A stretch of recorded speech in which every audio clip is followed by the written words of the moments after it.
Hey everybody, welcome to another video. This one I'm probably going to lose most of you. Like I said, you've been coming here for the Kiss stuff, you've been coming here for the guitar stuff, you've been coming here for the Sears catalog stuff. We're going to stick with 1984, maybe a skosh of 85, but this is mainly because of 1984. But there was a thing that went on at that time. It perplexed me then, and I didn't learn about what was going on until a little bit later on. So remember, I was 11. I turned 11 in July in 1984. So I was just about the age where I would get into, even though I was into Dungeons and Dragons, I would start getting into like war games and tabletop stuff that's a little more hardcore. I said Dungeons and Dragons, you kind of did what you did with it, at a young age. I started at age 8 in 81. So, but I don't think I was ready for stuff like BattleTech and all that stuff that started to finally come out. And, and the other thing that it kind of coincided with, of course, was, hobby shops too. So, hobby shops, toy stores. And here's the thing. Like I said, my dates, I've got the Wikipedias pulled up, and one of the things I don't necessarily agree with, because I don't think the dates are right. It's Wikipedia, so things can be wrong, obviously. People are just putting in what they're putting in. But I think that the dates are wrong on one, and one, it may be right, but I'm not sure exactly, and I'll get into that. Like I said, I'm probably going to lose people, because this is getting pretty deep into the stuff. Sears catalog, that's pretty mainstream. Music, movies, that stuff, it's all pretty mainstream. So that's what I'm talking, like the top 50 or whatever of various things. Saturday morning cartoons, that was pretty universal. Getting into obviously by judging by the amount of traffic that I get on some of my gaming stuff, and like Dragon Magazine thing boggled my mind. It's like, I don't think anybody remembers that existing. I'm sure some of you do, but that obviously fell on deaf ears, and it continues to fall on deaf ears. But anyways, sorry. Let's jump into it. So I guess the easiest way is I'm going to show you just a bunch of pictures I pulled offline, and then we'll go in and we'll look at stuff on the Wikipedia and kind of, because they've got it pretty much right. Like I said, I just disagree with the dates a little bit. But let's just jump right into this. Let's go to my page here. Okay, so yeah, we'll keep me over there so you can see some of these photos. So what happened was, obviously Transformers was big in 84. That's when it started. GoBots were out. You had, Mighty Orbots. You had Voltron. You had the giant robot craze. It basically hit like the British invasion of music. It just hit. And it was on fire. The 80s to me, and this is why I love that stuff so much, is it was just, I love transforming robots. Or combining robots, or just big robots in general, even if they don't transform. I was all about that. Remember, I'm coming from the 70s, and Micronauts and especially Shogun Warriors were huge then. And I should have talked more about Shogun Warriors when I talked about Mighty Orbots. But anyways, Shogun Warriors, these giant robots that fired their fists and missiles and everything. And of course, they're all from Japan. And they came over in the States, and they packaged them up differently. And so the same, they basically made it, called them Shogun Warriors. They took them from various shows like Raideen, Guy King, Mazinger, Getter Robo, which is Dragoon. They put them all together, and then they had a cartoon back then, but I don't remember watching it. What's called Freedom 5 or Force 5 or whatever. I don't remember seeing that. They kind of did the same thing they do a lot of stuff. They take a lot of pieces. It's essentially Voltron. It might even been the same people that did Voltron. I'm not sure, but they took some of those anime, and then they kind of just, did their thing to them, and then put them out as a package for the U.S. and the U.K. too. Sorry, my eyes are really kind of watery. So, anyways, so like I said, Transformers hits, right? The other things that hit right about this time, and I thought Robotech aired in '85. I think it aired in '84. Um, but I was almost positive it was '85. That's why I kind of wanted to save it for '85. But if it's '84, then I guess we have to include Robotech as a thing. Um, obviously it lasted for 3 seasons, so I watched it in '85, regardless if it was the second season or the first season. But I did start with the first season, so it must have been '84. I'll go to the exact dates and see if that coincides with what I kind of remember. But again, I remember it being '85.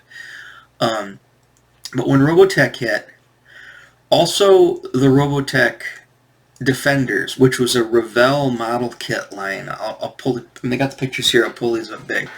So, um, you know, they had these. I think there were 172 and I think 148 scale. I think were the two different scales. No, maybe it was just 172. So the big ones were 172, and then the smaller ones, I can't remember what they were. They had two different sizes. I swear that the big one, this one I have here, which is essentially Dougram, which is they called it Zoltek. And here's the thing. It came out in, they're all from Japan, and they're all from anime. And they all came out over here right around '84, well, specifically some of these in '84, and they packaged them up by various companies as different things to sell. Obviously these companies were trying to ride off the wave of G.I. Joe. Of course, Transformers were just now hitting, but it all kind of hit at once. And, these model kits would come out, and a lot of them were at KB Toy Store. Really had a lot of them. I just remember buying most of them was KB Toys. Now, they did have them at Toys R Us. They did have them at, I don't think they had them at Kittyland downtown. They had them at JK Toys in Winchester Mall. But most of the KBs had them. I don't know if that was an exclusive to that originally or whatnot. I didn't read super deep into the Wikipedia, but I don't even think that information is there. But these things hit, and of course, they had these things in an advertisement, and they were advertising them in comic books, as here's the big ad, and this was my favorite one, was Condor. That one right there, that was the first one I got. That was on the back of comic books at the time. So, here's the thing. I mean, comic books were a huge thing, and I still think they're sort of big, but the biggest thing about comic books that doesn't really exist today is all the advertising. I mean, you think about advertising on YouTube, and a lot of people just get annoyed by commercials and blah, blah, blah. That's fine. But when you're specifically targeting, and the algorithms are supposed to do this, and they don't really do a very good job of it, but when you're targeting a specific audience, right, or people that are in, that this stuff would, cater to, the comic books were the best place because you had paper ads, which are relatively cheap. You didn't have to have a commercial. You could put full color stuff like this on the back cover, and it would be all shiny, or the inside cover. And you'd have this full page ad, and you could advertise it. And if chances are, you're reading comic books, you're probably going to be, you're probably going to, go nuts when you see something like this. And I remember, I don't know exactly which issue it is. I remember a Transformer issue had this. A G.I. Joe comic had, this was, I can't remember what year or what month that they started putting this exact ad out on the back covers of comic books. But when I saw it, I was just like, oh, what is this? I thought it was a toy at first. Then I saw Revell, and I was aware of the Revell because I had some Revell model kits. And it's a model kit put together. Well, that's cool looking.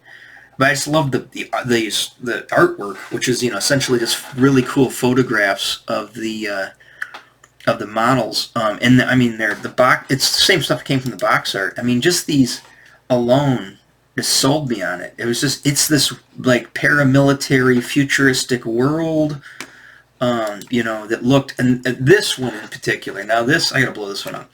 This one is the Robotech factory. Now, I had this. This was not hard to find, but it was expensive for the time. This was a big box, and it was called the Robotech Factory. When I saw it, I was like, what is that? I saw like the lights on it and stuff. I think the modeler actually, there weren't light kits for it, but um, to light this thing up, and it looked like a factory, just like straight out of like, again, I didn't see Robotech was brand new, and they didn't necessarily have a factory in Robotech, but they had to have hangars and stuff. But seeing these robots like in this like very realistic hangar setting slash factory, it's like, oh, this is where they're making them. And that yellow, I gotta say, that yellow, I'm gonna sound weird here. This is where I kind of lose people. That yellow though on the factory and those pylons or whatever those are, that stuck in my head to this day. And I want to tell you, there's so many times I was in like a warehouse, or I remember being in the Army. You're being in like a motor pool. You're seeing like military equipment, and you see like that yellow on anything, whether it's usually for safety reasons. Being in a factory. I mean, I remember working in a bucket factory, and that yellow, safety yellow stuff was on a lot of different things. And just whenever I saw that yellow in like that setting, like a factory or a military, like a motor pool, it instantly takes me right back to this cover, this box, and this model kit. And I was just like, I just awestruck. I mean, I just stare at this box for hours because it's just like, what is going on? It's like, what is all the, what's, you just wanted to know every little detail. Yeah, like I said, there's so many times it's like you go to a job that sucked, it was in like a warehouse or something, or something like that. And it's like, I hate this job. I don't like going in. And then for some, you take comfort in you're just looking around and you're like, well, this looks a lot like the Robotech factory. And that you would instantly be transported to that, to that dream world, to that fantasy world. And you could escape reality for just a brief few minutes. I remember being in the Army and just like not having a good time, and I just like briefly just transport you to this world that I would just dream about so much, sitting on the couch, laying on the floor, sitting in my bed. So I just had to point that out. This is part of the Robotech Defender line. But that factory was sold on me. So I had the factory. I had Zoltech. I had Condor, which I don't know if I have his box pulled up. But I had Condor. I didn't have this specific kit, the Snow Patrol unit, but I did have it. I think I grabbed the image. There's another image of another kit that I did have. This like spider tanky thing. Also, so here's the other thing that was very confusing. Was, to me, you'd see this and you'd say, oh, it's that Skull Squadron F-14 transforming Guardian mode. Okay. The second, you would have to wait till 1985 for this because the second, wave of Transformers didn't hit until 75 because the first, 85, because the first one hit in 84. And Jetfire was part of the second wave with the Dinobots. And I got my Jetfire right up there, at least the new version of them, which looks more like what Jetfire is supposed to look like. But back then, they literally, a lot of the stuff was Takara toys, from that the Transformers were. And the Transformers themselves were in and of themselves the same thing, just aped Japanese stuff, just thrown together to make, a toy line. And Jetfire, which was red and black, but he was the exact same, it's hard to see that there, but Jetfire was this. He was a a Valkyrie from Macross, from Robotech, which was called the Veritech and Robotech. So you'd see the Guardian mode. I mean, the Guardian mode, the Battloid mode. You'd see that, and it's just like, whatever that is, I gotta be all about that, right? So I started seeing these Robotech kits. They say they came out in 85. I think they were out in fall of 84. I'm pretty certain. And I'm pretty certain if Robotech did air in the fall, it would have been the fall, or in 84, it would have been the fall. We'll look that up. But that maybe that's why I thought it was 85, because it was early 84, towards the end of the year of 84, and then it spilled over, the Macross series spilled over into 85, because they had to have 65 or whatever episodes. But, yeah, I started seeing this, and I'm like, well, okay, I'm getting confused. It's like, you got Robotech, this Revell kit, model kit. Now, does this have anything to do with Robotech? And they even called them right up here, like Macross.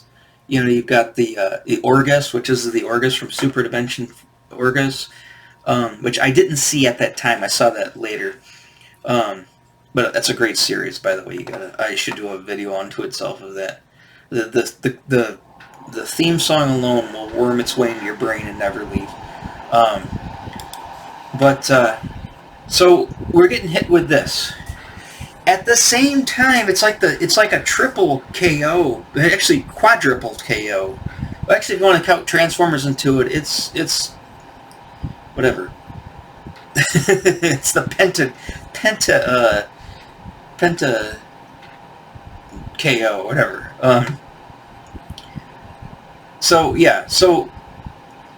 got BattleTech coming out. Now, BattleTech just came out. Now, the thing is, that right there, they called it the Warhammer, which Warhammer wasn't out yet, but Warhammer 40,000 is about to hit in 87. It's called the Warhammer, and it's basically I think they called it Raider X, I believe, or the Tomahawk in Robotech, but in the original Macross, I can't remember what it was. I think it was a Tomahawk, I can't remember, or Raider X. I'd have to look that up. But this specifically, this one too, the big gun arms, and so this comes up. BattleTech comes up. I'm like, okay, does BattleTech have anything to do with the Robotech Defenders? Because you got this, right? And then if you bought CityTech, which they had 3 different games, they had BattleTech, CityTech, and Aerotech. I actually got CityTech before I got BattleTech. When you opened up CityTech, that was the front cover of the book, of the rule book. That's the Daugrum, which is the Shadow Master, which is the Zoltek, which is the Daugrum from Daugrum, which was a Takara brought over with Takara. Matchbox brought these over from Takara, who also made the Transformers and still makes the Transformers today, as the Daugrum. So what's going on with that? And actually, if you looked in it, the kit, which is, I loved these. I mean, like I said, I mentioned these before in the toy one, but these also came out in 84. And these, I loved these kits. They're so beautiful kits. You get this cool presentation of the model itself, which it's almost put together. It's all fully painted. It's die cast. It's plastic. You put the whole thing together. You put the stickers on it. They give you the directions, and it's in this cool like bookshelf case. It's just so beautiful. And if you looked in the Daugrum, this is, I say, if you looked in the instruction guides, you had these anime characters. Now again, you start looking at them like these look vaguely Japanese, but I didn't really know that it was Japanese at the time because Robotech was just about to hit, or just hitting now as well. So, just look at the inside, the way they put these together. That's just so awesome. Some of them had foam, they started bringing all that stuff over and just repackaging it. Robotech, they called it like 100 different things. I mean, I'm being a little facetious there, but we had these Robotech Defender models, which were so cool because they were essentially Gundam models. You would have these little rubber grommets that would go into the joints, and you didn't have to glue them. You just stick them in these rubber grommets, and the thing is fully articulated and closable. Now, I got to remember, G.I. Joes were out. G.I. Joes were pretty articulated, but to have a model kit, because normally model kits were just static models, a car or whatever, right? Maybe a hood on the car opens, the doors open up, maybe you did it so the wheels turn, whatever, or a jet, usually, the canopy didn't open and shut. You had to glue it in a fixed position, the landing gear didn't come out. So model kits, for the most part, were pretty static, models. But these are model kits that move. They didn't move on their own, but you could pose them because they were articulated. You could move their arms up and down. Some of them, I don't know if Some of them, they grasp the guns. I don't think any of these had open and shut hands. That's more of a modern thing. But I didn't know what Gundam was at the time because Gundam was out, but Gundam really wasn't prevalent in the U.S. in 1984.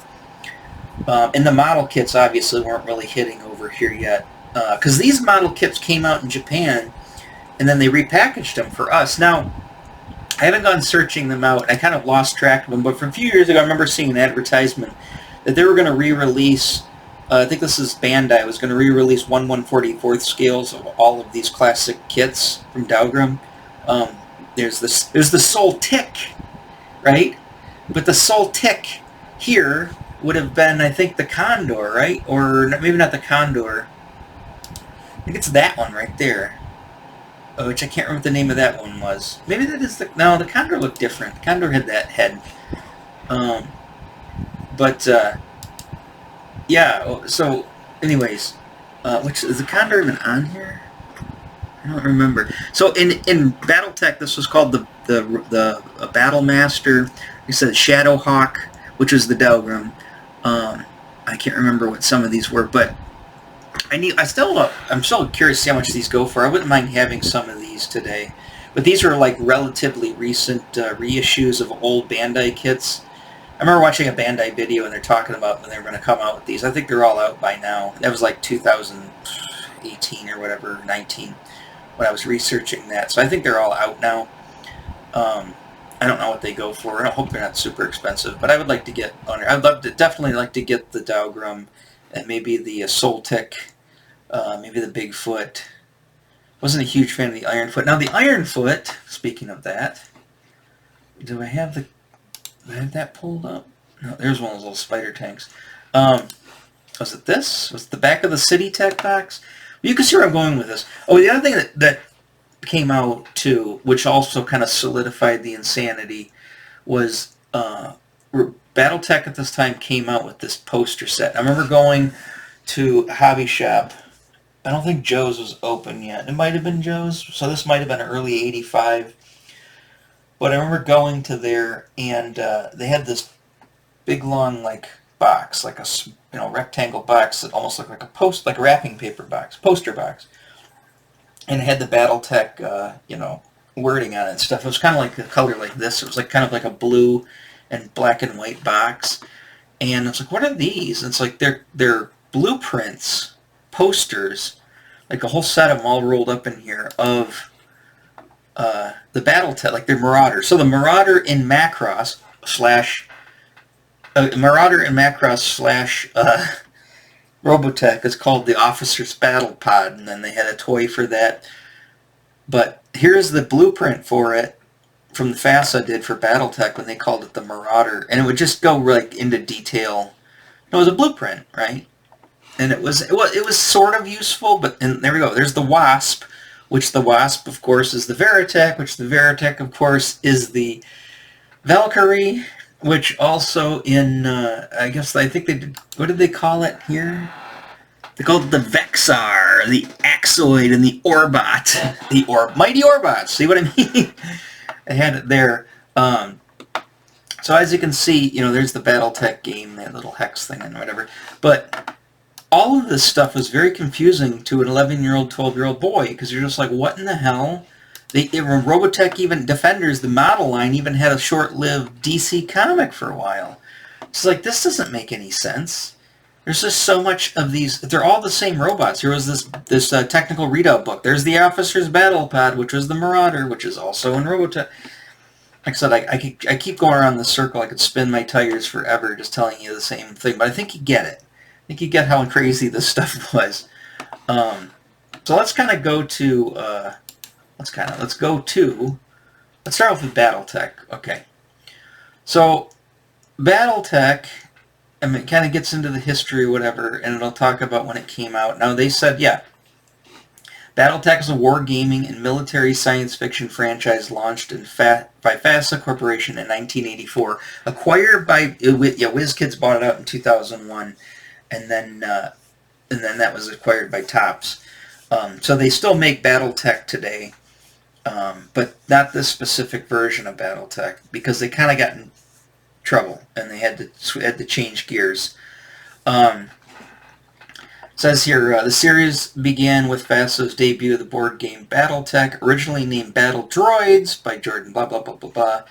But does it talk about, what's his face? Lucas basically said that he had the rights to the word droids, so they couldn't call it droids, they call it BattleTech. But you got BattleTech, Robotech, everything was tech.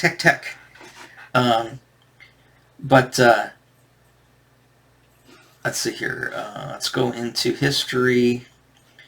It says right here. So Chicago-based FASA, originally 1984, focused on enormous robotic, semi-human battle machines battling in science fiction, feudalistic, dark age setting. The game was at first called Battle Droids.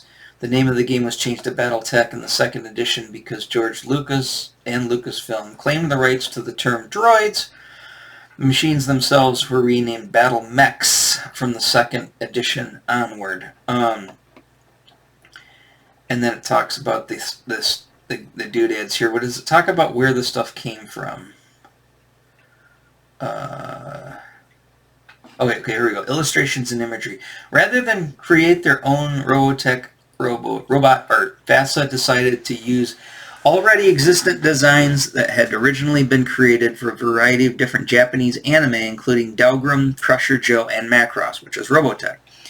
The rights of these images were licensed from 20th Century Imports, TCI. In later years, FASA abandoned these images as a result of a lawsuit brought against them by Playmates Toys and Harmony Gold, here we go, over the use of said images. The anime source Battle Mechs continued to be referenced in-universe, but their images were no longer seen in new source books. This led them to be termed by fans as the Unseen.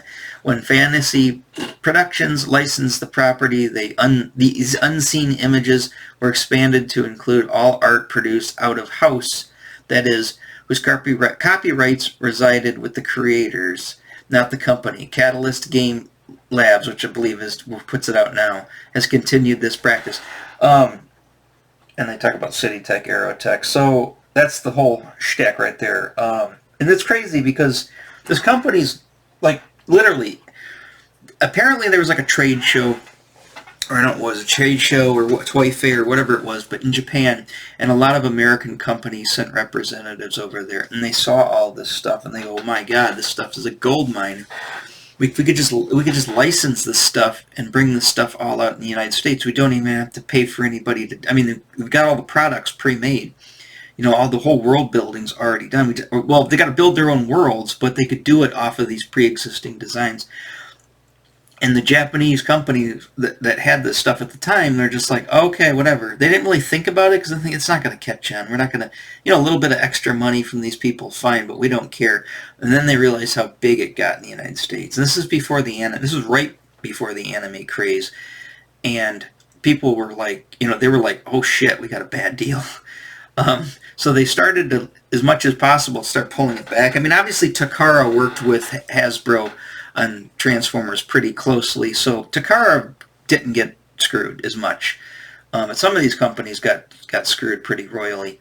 And then of course Harmony Gold, who put out Robotech, they started claiming, well, we own the rights, the American rights to all of these designs. So they started plucking them from Robotech Defenders, which had nothing to do with Robotech, the cartoon. Just happened to be called Robotech, which is weird. And they started plucking them from, BattleTech. They took it completely away from BattleTech. And as you can see, that fiasco happened. So when it comes to the Robotech Defenders, where we go? Oh, here's Robotech. It says 1984. What was the release date, though, of specific? It says it usually tells the release date of the first. Released in the United States in 1984, Robotech is an American science fiction franchise that began an 85-episode anime television series produced by Harmony Gold USA in association with Tatsunoko Productions and first released in the United States in 1984. But when did it air? I swear that we didn't get it in Michigan, the Detroit area, until 85. They're saying 84. But usually they give you a air date on some of these. That's That's films and television. Okay. The Macross Saga. Robotech the Macross Saga. Let's see what... Oh, I think I saw it down there. Oh, here we go. I figured it'd be... Wait a minute. No, that's 2002. What? Oh, that's a video game. Where is... Miscellaneous Robotech Defenders.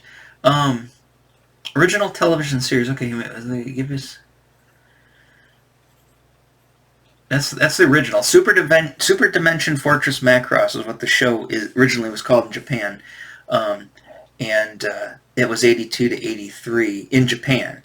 But when it came over here, and of course, Super Dimension Cavalry Southern Cross, which was a separate show, but they called it the second season. And then they had Genesis Climber Muspeda, which was 1983-1984 originally. And then it came over as the third season, which would have been in 86. Did it hit in 80? Does it say hit in 86? Oh, it says 85. Okay. It says the Masters and New Generation. So that was called New Generation, Next Generation. Not to be confused with the Star Trek Next Generation. But anyways, First Robotech War, blah blah blah. What am I talking about? They did give a date, didn't they? When did they say it was? So I just read that. What did they say the date was? I totally forgot. Oh, here. No? Didn't I just read that? Am I crazy? Didn't I just read that it said the fall? Because it gave dates. Dialogue about TV and film, Robotech the movie. I swear, I just got through reading that it told when it came out. 84, blah, blah, blah. Or, regardless. Didn't I? Maybe not. Maybe that was the other show. Well, maybe that was when I was looking at the other show. What? I'm kind of...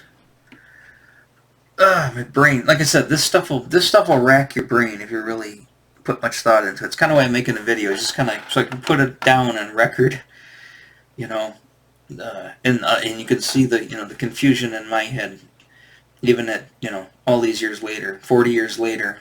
Remember, we're celebrating the 40-year anniversary of 1984. So, regardless, it's neither here nor there.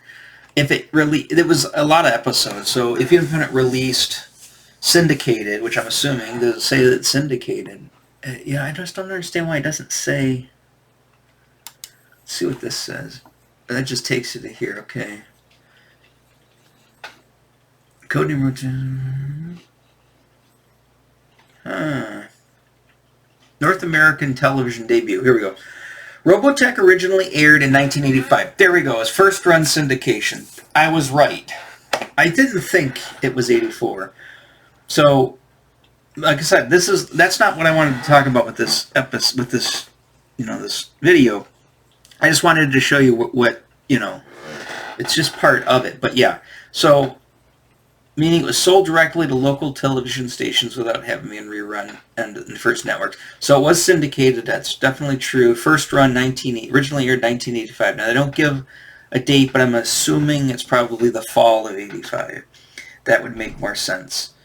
And then, like I said, then the second season was probably 86. So, they were saying that two of them came out in 85, but that doesn't seem possible. Now, it may have hit. Well, no, it says North America, so let's say it might have hit on like the West Coast early, but no, that's not the case. Plus, they're Chicago-based.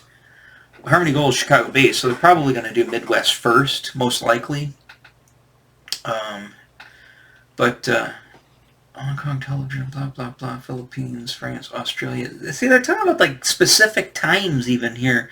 Why don't they just don't go into it? Okay. That's fine.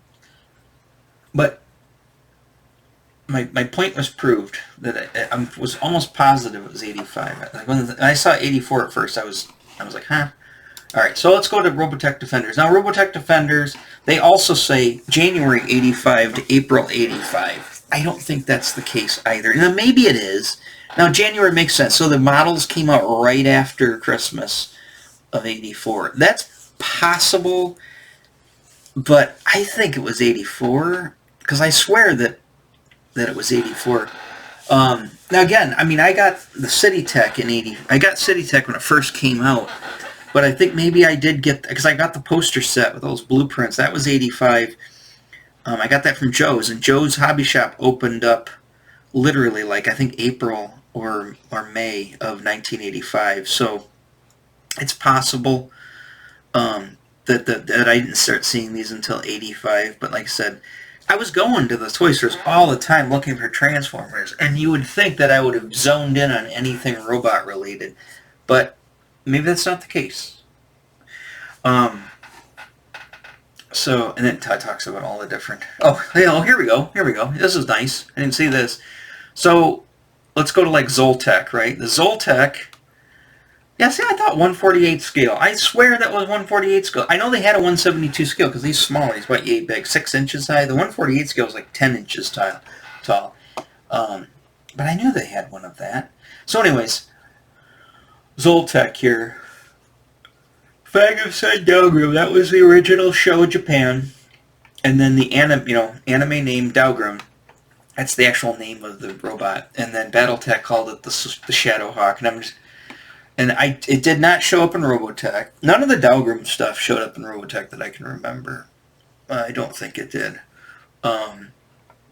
Because the animes, obviously, they didn't produce the anime, so Daugrum are not going to show up in Robotech.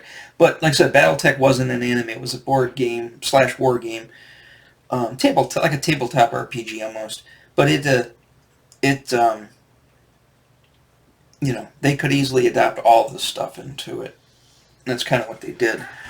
So it just kind of goes through. Say most of the stuff's from Daugrum. Some of the stuff is from Super Dimension Orgus. Some of it, like the Excalibur Mark 6, was from the Fortress Macross, Super Dimension Fortress Macross, essentially Robotech. That's the Tomahawk. That's the it's called the Warhammer and Battletech. That's the thing with the giant gun arms, which is on the cover. But most of it, I would say the lion's share of it's all Daugrum, because Daugrum had a lot of different robots. So that's where all that stuff came from. I think, did they even... Yeah. So the Robotech Defenders are a line of scale model kits released by Revell during the early 1980s with an accompanying limited comic book series published by DC Comics. Contrary to what their name seems to imply, the Robotech Defenders are not part of Robotech the Anime universe adapted by Carl Macek and released by Harmony Gold USA. But they did adopt the same moniker and logo, which is weird. The Robotech Defenders were one of the two Robotech lines released by Revell, the other being the Robotech Changers, which was the transform, like the Orgus and the Veritech, or Valkyrie, whatever you want to call it. The Robotech Changers line initially consisted of 3 models based on the Valkyrie, variable fighter designed from Macross, the Nebo model based on the Orgus from Super Dimension Century Orgus. The Robot Defenders model line was tied into a 2-issue limited... It was only 2 issues. I thought it was 4. Issue limited series of the same name published by DC Comics. It shared many common themes with other science fiction series of that time, including invading aliens and giant mechanical war machines. You just pushed all my buttons right there. Invading aliens and giant mechanical war machines. Enough said. I actually, last night, my son and I, he was kind of half paying attention. It was kind of cringe. But we were watching, I was watching some of the few episodes of Season 3, the next generation of Robotech, which would be Genesis Climber Must Be. How much of this CPU, or how much of my random access memory is wasted on all of this useless information? Well, I guess it's not useless because I'm sharing it with you now, so... just all that crap. I mean, and obviously, I'm 50 years old. I mean, this is when I'm talking about 11, 12 years old. I had to not only sort this out as a kid, but and then learned more about it as I got older throughout the years. And again, and when anime hit hard in like the late 80s, early 90s, I would say more so. In the U.S., anime really did it in the 90s, because I know people like, I'm not saying I'm super cool, although I'm super cool. When stuff for the Japanese animation hit there with Tora Tuesday and the Michigan Anime Club, they were pretty diehards. I mean, they were definitely not mainstream, people. They were pretty. I mean, they were like a subgroup of comic book fans and gaming fans. I mean, they were pretty hardcore. Subsequently, not a girl to be found. But anyways, well, they got to think about how anime's morphed over the years. I mean, this stuff, all the stuff I'm talking about is dude shit. I don't know if there's any girls that are this ensconced and who even know what Fang of the Sun Dalgrim have played Battletech. I'm not trying to be sexist here, but I'm just saying I'm just talking about reality.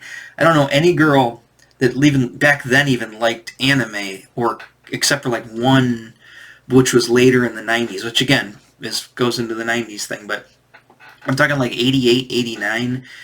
Like I said, some guy just drug his girlfriend, or a couple of my friends, dragged some girl from school who were just like, I just want to go out and do something. But they were not into any of this stuff. So I'm just saying it's a pretty dude thing.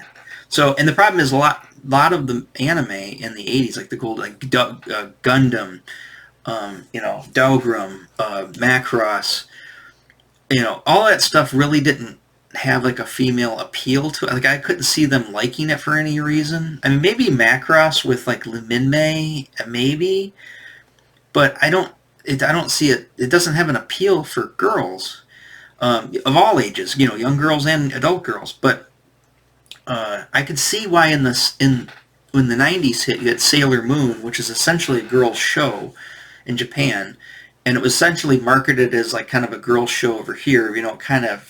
They had their girl lines. They had, dolls with hair that you can comb and stuff like that. So they kind of marketed it towards girls. That's when the girls started to catch on to anime. It was, I would say, probably right around like 94, 95. That's when girls started to get into anime. And it started going to like Motor City Comic Con or some of the other Comic Cons. You started to see more girls show up, and they were starting to really, jump on the anime bandwagon.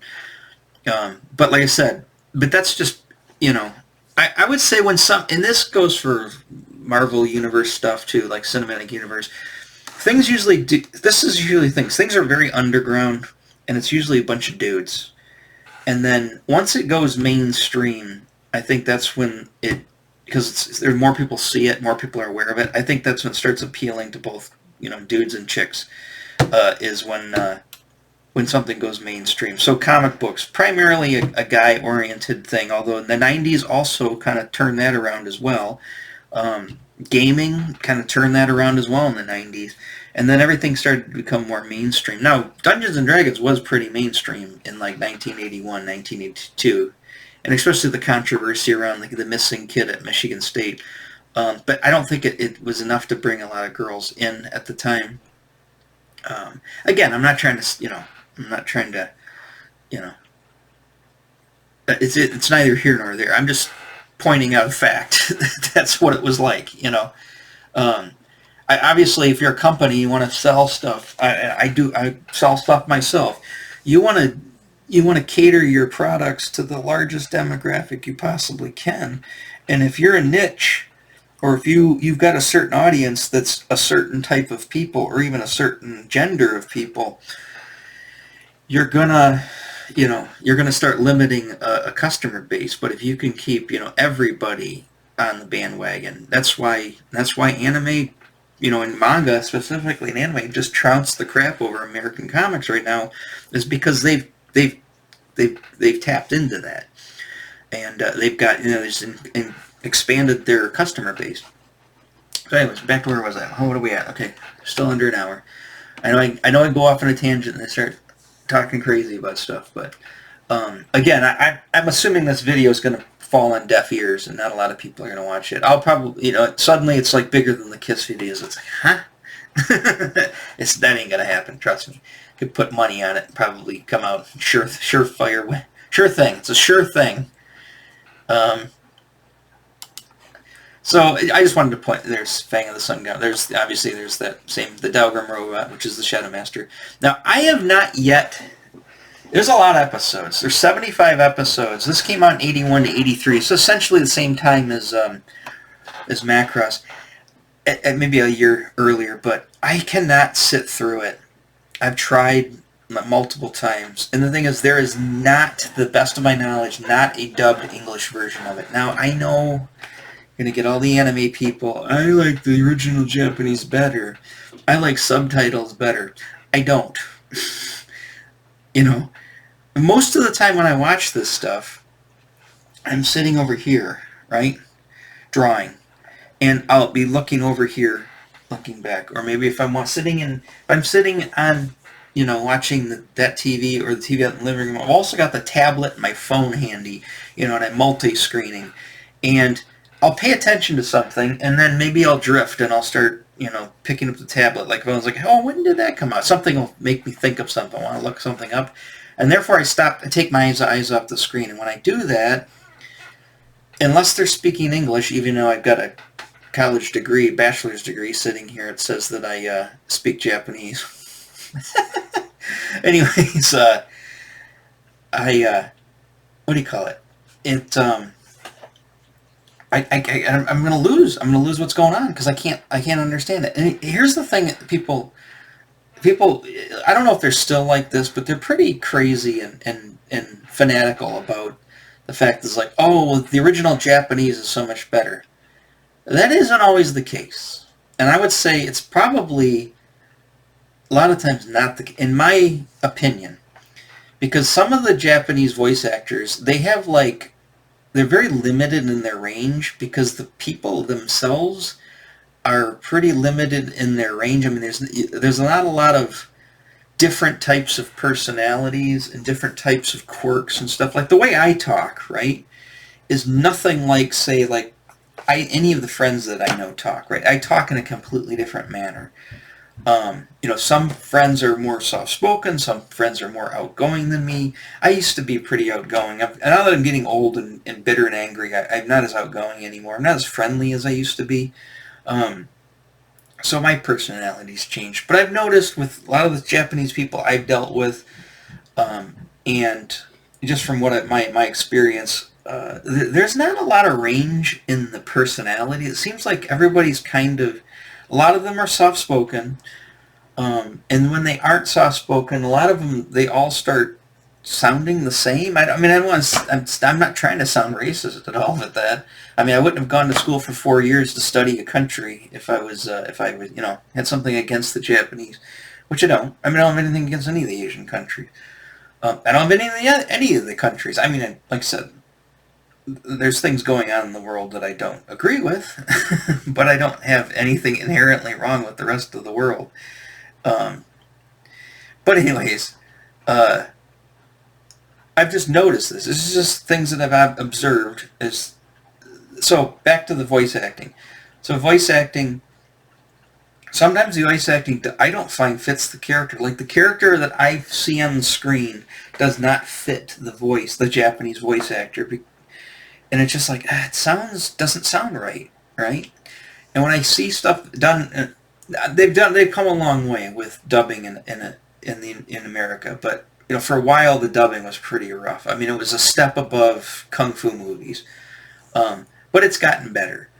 And I've heard some voice actors that I associate the American voice actor to that character far more than the Japanese voice actor, even though obviously the Japanese voice actor came first. I mean, a classic example is the Dirty Pair. Kei, especially Kei, out of Kei and Yuri. Kei, the girl that does Kei's voice to me is Kei, from like the Eden Project, and they still haven't, that hasn't been dubbed, the original TV show. Apparently they got a Kickstarter going on with that. I don't know if that's finished yet or not, but so like I said, Fang of Sun Dalgrim has not, to the best of my knowledge, has not been dubbed yet in English. So, and it's kind of a hard watch. I find it to be a hard watch.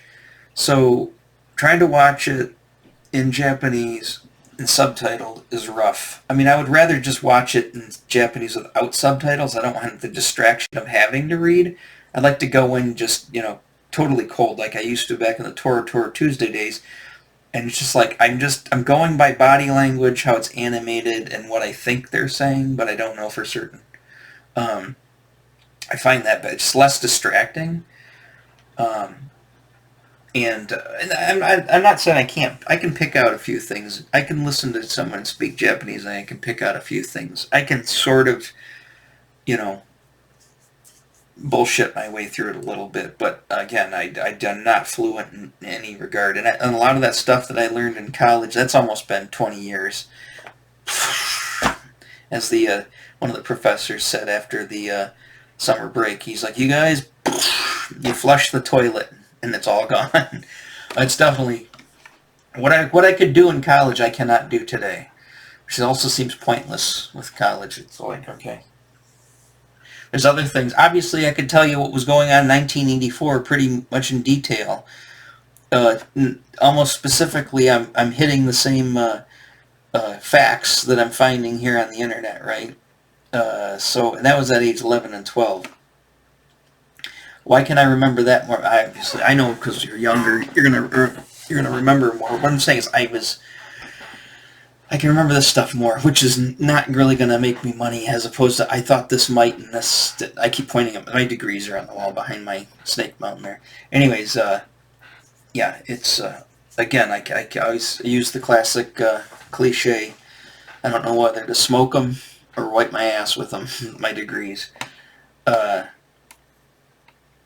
yeah, where are we at? We're going. Oh, so that was kind of the thing I wanted to hit on last. So we're coming up on the hour.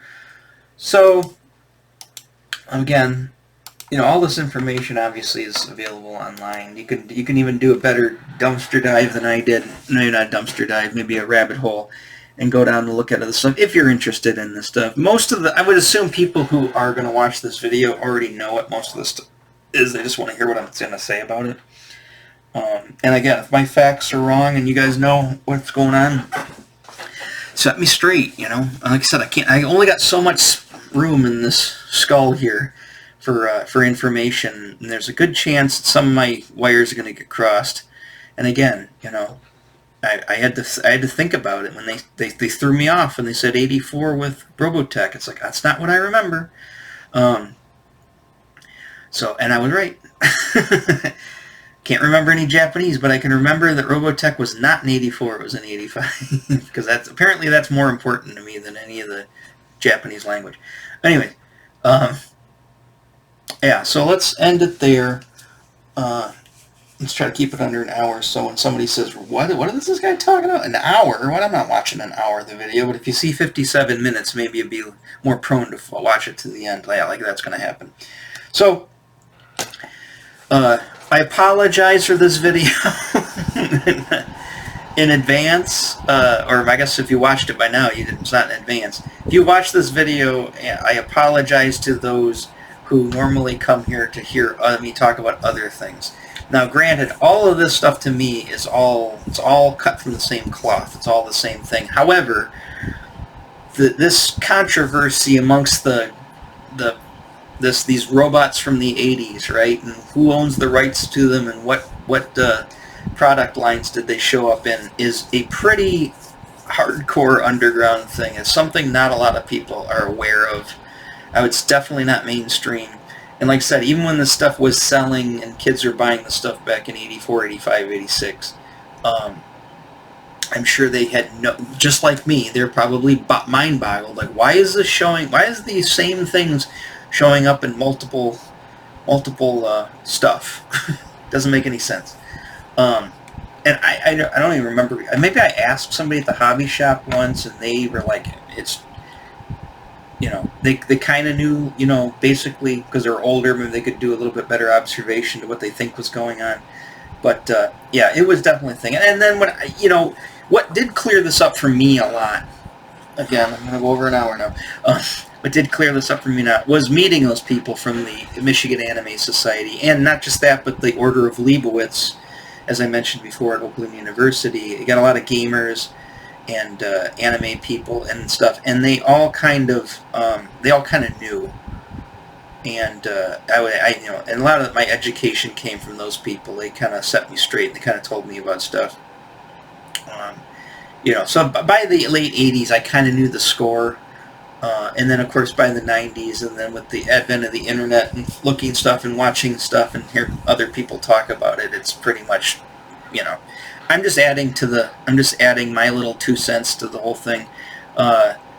Again, I guess I didn't have any super personal stories of this stuff outside of the Robotech factory thing, and like I said, I guess my experiences of buying this stuff, in playing the game, I played it. I played it more so when I got into like high school, because I started finding other people. But when I was like 11 and 12, it was hard to find other 11 and 12, 13-year-olds who played this stuff. Usually it was older kids, and I would play with the older kids, and sometimes that kind of turned me off sometimes. I remember BattleTech playing with some guys, and it took like 2 hours just to do one turn because they made it so overly complicated, and my mind, I was bored out of my freaking skull first time I played it. But I love the imagery. Like I said, I'm not about the story and the fluff. I'm all about the imagery and the visuals. I can create my own world just by looking at the visuals. I don't need somebody else to tell me what the real story really is. I can make it up myself. My imagination's pretty strong. All right, let's leave you out there. So, yeah, like and subscribe. Sorry. And I don't know what I'm going to do next. Probably figure it out when I get to it. But I'll talk to you there. Hold on, I want to hurry up and hit this before it hits an hour, so it still looks like it's less than an hour, which technically it's less than an hour. All right, I'll catch you.